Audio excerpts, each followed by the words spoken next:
5 days felt like an eternity to wait to announce I was the rightful heir to Camelot.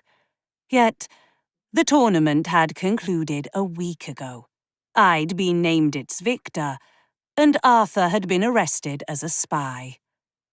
He now sat in prison while awaiting trial in Camelot's court system.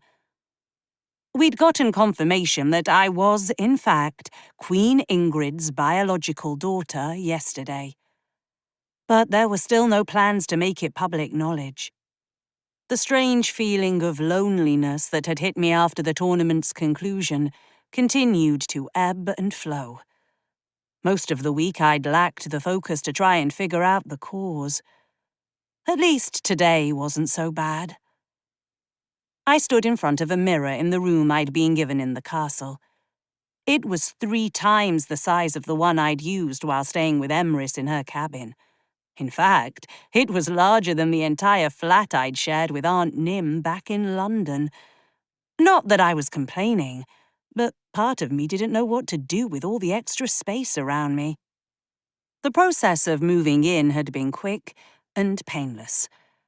Just one of the many perks of having staff to handle it all for you.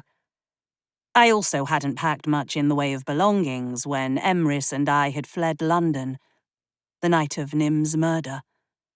There wasn't time. Thinking about the woman who'd raised me brought tears to my eyes.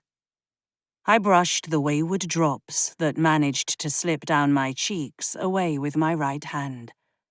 My left arm still remained bandaged and bound against my side in a sling. Compound fractures were a real bitch, even in Camelot.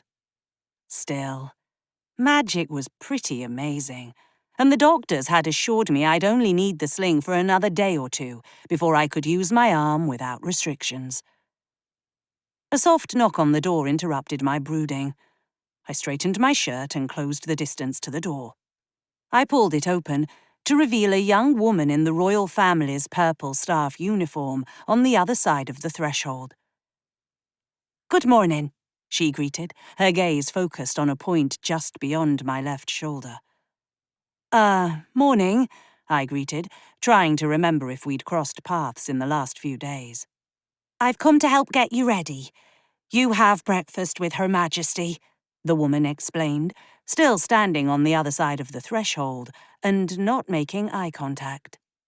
"Help me—" "Oh, right. Come on in." I'd spent so much of my life doing everything for myself. It felt foreign to have people whose sole job was to assist me in whatever I needed, be it getting dressed or fetching me a snack from the kitchen at midnight because I couldn't sleep. "Remind me of your name again," I said as she entered, and I sat on the edge of the bed, tugging on a pair of ankle-high boots with one hand. "Laverne," she answered, and positioned herself behind me, a comb and hair clips appearing from the depths of her pockets. "Right, Laverne. Sorry, we met the other day," I mumbled, feeling like an idiot. "You've met a lot of people," she said, easily dismissing it as she tamed my hair into a neat twist at the nape of my neck. "I promise you won't be doing my hair for long," I said as I stood. "It's no trouble. Besides, it's my job."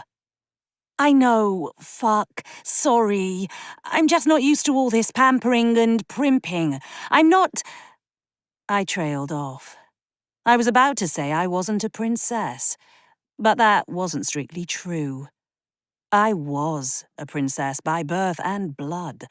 I just hadn't been raised as one. I wasn't sure I'd ever get used to the idea. Maybe the Queen keeping our connection tight-lipped for now wasn't such a bad thing.